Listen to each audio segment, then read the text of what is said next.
50 yaşın üstündeyseniz sağlığınızı korumak için sadece yürüyüş yeterli olmayabilir. Bugün size hem bilimsel araştırmalara dayanan hem de günlük hayatınızda kolayca uygulayabileceğiniz 3 temel alışkanlıktan bahsedeceğim. Bu alışkanlıklar yaşlanmayı yavaşlatıyor, enerjinizi artırıyor ve yaşam kalitenizi yükseltiyor. 50 yaşın üstündeyseniz en çok dikkat etmeniz gereken konulardan biri kas sağlığınız. Çünkü yaşınız ilerledikçe vücudumuz doğal olarak kas kaybetmeye başlıyor. Buna tıpta sarkopeni deniyor. Aslında bu sürecin ilk adımları 30'lu yaşlarda başlıyor ama 50'lerden sonra çok daha hızlanıyor. Düşünün, 20 yaşında olduğunuz zamanki kas kütlenizle 60 yaşındaki halinizi karşılaştırdığınızda hareketsiz bir yaşam sürüyorsanız kas gücünüzün neredeyse 3'te 1'ini kaybetmiş olabiliyorsunuz. Bu kayıp sadece gücünüzü azaltmıyor, aynı zamanda kemik sağlığınızı da tehdit ediyor. Düşme riskini artırıyor ve günlük işlerinizde bile sizi daha çabuk yoruyor. Peki bu durumu durdurmak ya da en azından yavaşlatmak mümkün mü?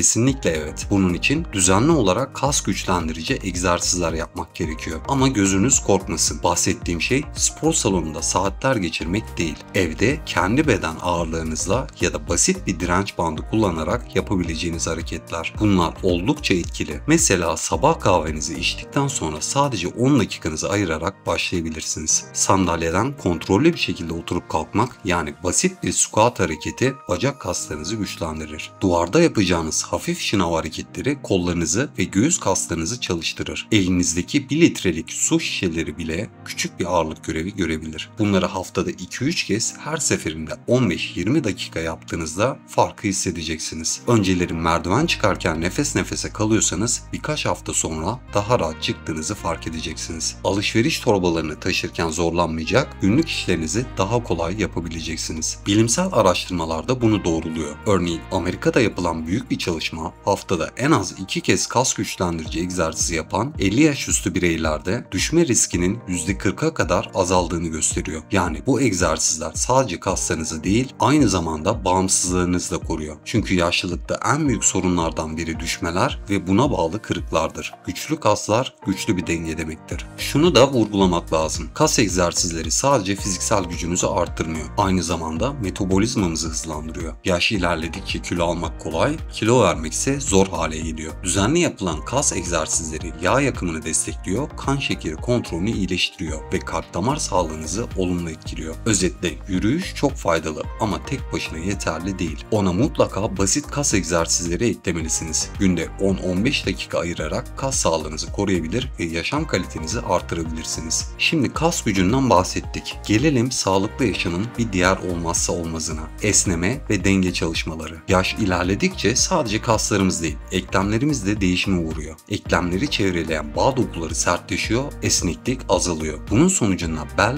boyun ağrıları, kalça ve diz problemleri, hatta basit bir adım atarken dengenin kaybolması gibi durumlar ortaya çıkıyor. Birçok kişi ben zaten yürüyüş yapıyorum, bu yeterli diyor. Oysa yürüyüş sadece bacak kaslarını çalıştırır ama esnekliği artırmaz. Dengeyi korumak için ise ayrı egzersizler yapmak gerekir. Çünkü küçük bir dengesizlik özellikle 50 yaşından sonra ciddi düşmelere ve kırıklara yol açabilir. Peki ne yapabilirsiniz? Aslında çok basit. Sabah kalktığınızda 5-10 dakika ayırarak vücudunuzu hafifçe esnetmek bile gün boyunca çok faydalı olur. Örneğin kollarınızı yukarı doğru kaldırıp derin bir nefes almak, ardından yavaşça öne eğilip bacak arkasındaki kasları germek hem kan dolaşımınızı hızlandırır hem de kasları esnek tutar. Bir başka örnek vereyim. Sandalyenize oturun. Ayak bileklerinizi diğer bacağınızın üzerine koyun ve hafifçe öne doğru eğilin. Bu hareket kalça eklemini açar, oturmaktan kaynaklanan sertliği azaltır. Günümüzde pek çoğumuz masa başında saatler geçiriyoruz. Bu küçük esnemeler bel ve kalça ağrılarını ciddi ölçüde azaltır. Gelelim denge çalışmalarına. En basit yöntemlerden biri tek ayak üzerinde durmaktır. Bunu yaparken ilk başta yanınıza bir sandalye alıp hafifçe tutunabilirsiniz. Zamanla dengeniz gelişecek ve tek ayak üzerinde 30 saniye hatta 1 dakika durabildiğinizi görebileceksiniz. Bu ayak bileği ve bacak kaslarını güçlendirirken aynı zamanda beyne de dengeyi kontrol etmeyi öğretiyor. Yoga ve pilates gibi aktivitelerde hem esneklik hem de denge açısından çok faydalı. Ama spor salonuna gitmenize gerek yok. İnternette onlarca ücretsiz video bulabilirsiniz. Günde 10 dakikalık basit bir yoga rutini bile omurganızı esnek tutar, duruşunuzu düzeltir ve stresinizi azaltır. Bilimsel araştırmalara göre düzenli esneme ve denge egzersizleri yapan 50 yaş üstü bireylerin düşme riski %30 oranına kadar azalıyor. Ayrıca Ayrıca kas iskelet sistemi ağrılarına belirgin bir azalma görülüyor. Bu da demek oluyor ki her gün yapacağınız küçük hareketler sizi büyük bir sağlık problemlerinden koruyabiliyor. Kendi gözlemim şu: esneme ve dengeyi hayatına katan kişiler daha dik duruyor, daha enerjik görünüyor ve yaşlarından genç bir izlenim bırakıyor. Çünkü esneklik aslında gençliğin en önemli göstergelerinden biri. Yani özetle yürüyüşünüzü ihmal etmeyin ama yanına esneme ve denge çalışmaları da ekleyin. Bedeniniz size daha esnek, daha güçlü ve daha güvenli bir yaşamla teşekkür edecek. Kas gücü ve esneklik egzersizleriyle vücudumuzu güçlendirdik. Ama unutmayalım, sağlıklı bir yaşam sadece fiziksel değil, zihinsel ve duygusal açıdan da güçlü olmayı gerektiriyor. Özellikle 50-60 yaş aralığı beyin sağlığı için kritik bir dönem. Yaşınız ilerledikçe hafıza problemleri, dikkati toplamada zorluk ve zihinsel yavaşlama görülebiliyor. Ama iyi haber şu: beynimiz tıpkı kaslarımız gibi çalıştıkça gelişiyor. Yani zihinsel aktivitelerle beyin sağlığını korumak, hatta güçlendirmek mümkün. Peki ne yapabiliriz? Çok basit örnekler var. Bulmaca çözmek, sudoku oynamak, satranç ya da dama gibi oyunlarla uğraşmak beynin farklı bölgelerini aktif tutuyor. Kitap okumak, yeni bir dil öğrenmeye çalışmak bile zihni genç tutuyor. Mesela her gün sadece 10-15 dakika kitap okumak hem odaklanmayı artırıyor hem de beynin hafıza merkezini güçlendiriyor. Bir diğer önemli alışkanlık ise sosyal bağlantılar. İnsan sosyal bir varlık. Araştırmalar düzenli olarak arkadaşlarıyla, ailesiyle vakit geçiren insanların hem daha mutlu olduğunu hem de daha uzun yaşadığını gösteriyor. Çünkü sohbet etmek, paylaşmak, gülmek bile beyin için adeta egzersiz niteliğinde. Düşünün, bir arkadaşınızla kahve içmek ya da ailenizle akşam yemeğinde sohbet etmek. Bunlar basit gibi görünebilir ama beyniniz için çok kıymetli. Hatta bazı araştırmalarda yalnız yaşayan bireylerde Alzheimer riskinin %50'ye kadar arttığı görülmüştür. Yani sosyal bağları güçlü tutmak zihinsel sağlığın en önemli anahtarlarından biridir. Gönüllülük faaliyetleri de çok etkili olabilir. Mesela bir dernekte görev almak, hayır işlerinde bulunmak ya da mahalle toplantılarına katılmak hem sosyalleşmenizi sağlar hem de hayatınıza anlam katar. Unutmayın, insan kendisine faydalı hissettiğinde ruh sağlığı da güçleniyor. Bir de hobilerin gücünden bahsetmek lazım. Bahçeyle uğraşmak, resim yapmak, müzik aleti çalmak, fotoğraf çekmek gibi. Tüm bunlar hem zihinsel aktiviteler hem de stres atmak için mükemmel yöntemler. Stres hem beyni hem kalbi olumsuz etkiler. Hobi edinmek ise stres hormonu kortizolu düşürür ve mutluluk hormonlarını artırır. Sonuç olarak 50-60 yaş arasındaysanız zihninizi boş bırakmayın. Onu sürekli canlı tutacak küçük alışkanlıklar edinin. Günlük 15 dakikalık bir kitap okuma, haftalık bir arkadaş buluşması ya da basit bir bulmaca çözme bile beyniniz için büyük bir yatırım. Vücudunuz kadar zihniniz de egzersize ihtiyaç duyar. Sağlıklı bir beyin, sağlıklı bir ömür demektir. Evet, şimdi toparlayalım. Yürüyüş çok faydalı ama tek başına yeterli değil. Kas gücü egzersizleriyle bedeninizi güçlü tutun. Esneme ve denge çalışmalarıyla daha esnek ve güvenli olun. Zihinsel aktiviteler ve sosyal bağlarla da zihninizi ve ruhunuzu genç tutun. Siz bu alışkanlıklardan hangisini düzenli olarak yapıyorsunuz? Yorumlarda yazın, birbirimize ilham olalım. Eğer bu bilgileri faydalı bulduysanız kanalıma abone olmayı unutmayın. Çünkü burada sağlıklı ve kaliteli yaşam için bilimsel öneriler paylaşmaya devam edeceğim. Kendinize çok iyi bakın, hoşça kalın.